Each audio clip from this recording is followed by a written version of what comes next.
frustrations and delays will be rising at the airport. My hair's still okay? Yeah, it is. Okay. There is a look at your current delays. So we've got problems at LaGuardia. We got problems at Philadelphia. We've also got problems, by the way, in Houston.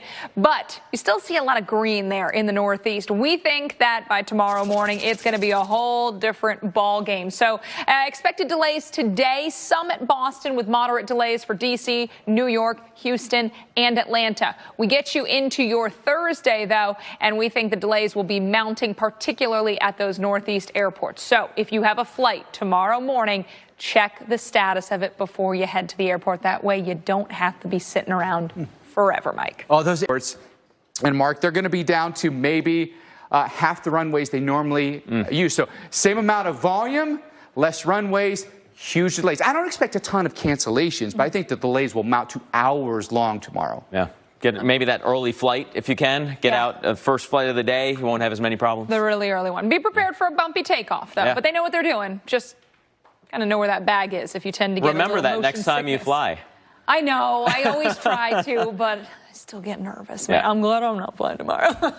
I don't like a bumpy takeoff. Thumbs up for bad acts.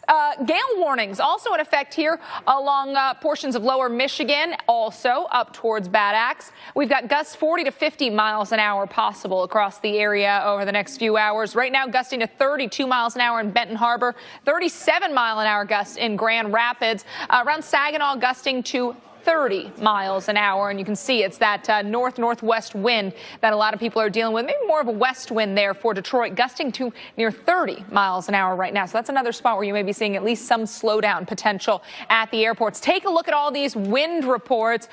We've seen winds gusting anywhere from the mid-40-mile-per-hour range to the mid-50-mile-per-hour range. So they have been gusting, and they will continue to do so as we go through the evening. Take a look at the future wind forecast. Detroit, even past midnight, we're gusting to around 40 miles an hour. Same for Cleveland. Buffalo, you're going to see those winds ramp up into tomorrow morning, gusting to around 40 miles an hour at 8 a.m.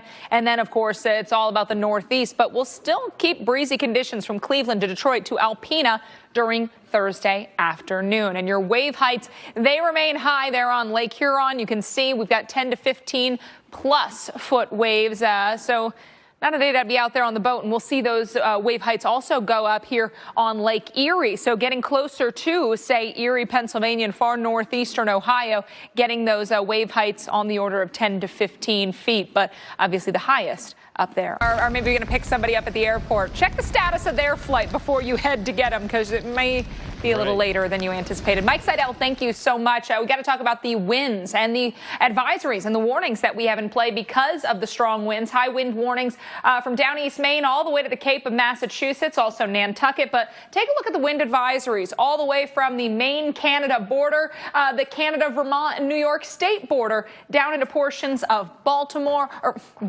Maryland, and also Delaware. Baltimore, you're actually not under one of those advisories. And then we've got them into the into the Appalachians in southern Pennsylvania, down into West Virginia and the state of Virginia. So on those ridge tops, we expect some stronger gusts as well.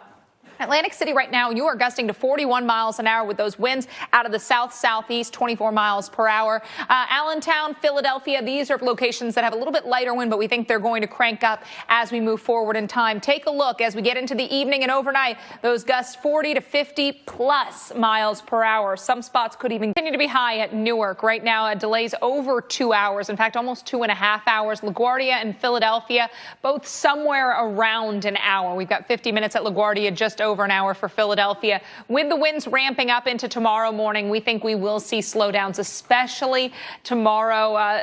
Maybe the first flights of the day get out, but as those flights begin to ramp up, as Mike said, some of the airport runways may not be available, so they may be working with less because of the crosswinds. So expect high impacts across the northern tier airports. I would even say Boston and the New York City airports could have some issues.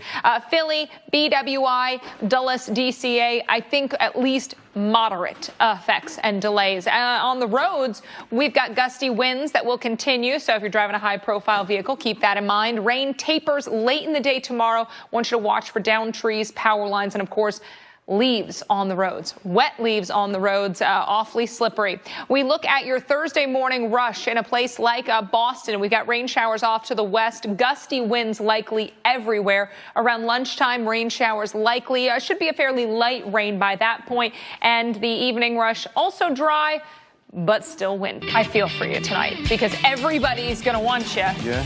And you're just not going to want to. I hope you're earning tips tonight, big tips at that. If you are ordering food, tip your driver because they are really doing the dirty work tonight out and about in it. Welcome back into Weather Underground on this Wednesday. This coastal storm kicking up huge wind gusts, big waves along the coast, and mounting air delays too.